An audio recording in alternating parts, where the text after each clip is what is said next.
ఎప్పుడైనా మీకు కార్యం ఉన్నప్పుడు, పిల్లలు అందుబాటులో ఉన్నప్పుడు ఆ పరిచర్య చేసేదే చిన్న పిల్లల పరిచర్య. సో చాలా మంది ఏమనుకుంటారంటే సండే మాత్రమే చేరుకుంటారు. సండే మాత్రమే కాదు, ఎప్పుడైనా కూడా ఈ పరిచర్యను మనము అందించవచ్చు.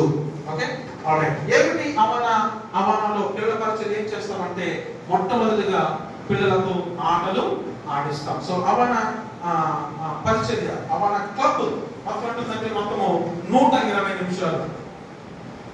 ఎన్ని నిమిషాలు? ఇది మొత్తము ప్రారంభ ప్రార్థన నుంచి ముగింపు ప్రార్థన వరకు 2 గంటలు. 2 గంటలు ఈ పిల్లల పరిచర్య జరగాలి, అవన క్లబ్ జరగాలి. వారి సంఘము ఆశీర్వదించబడాలని, వారి మందిరాలు ఆశీర్వదించబడాలని మరి ఏది కోరి మరి తీసుకురాబడినటువంటి ప్రోగ్రామ్ ఈ ప్రోగ్రామ్ అన్నమాట. సో కనుక అవన యొక్క వాక్యము 2వ తిమోతి రాసిన 2వ పత్రిక నుంచి 2వ పత్రిక నుంచి తీయబడింది. అవన యొక్క ఉద్దేశాన్ని మనం చూస్తే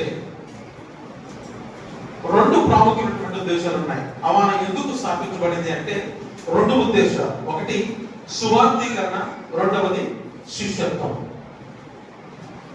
మరి ఇది సంస్థ కాదన్నారు కదా, మరి ఎందుకు స్థాపించబడింది అంటే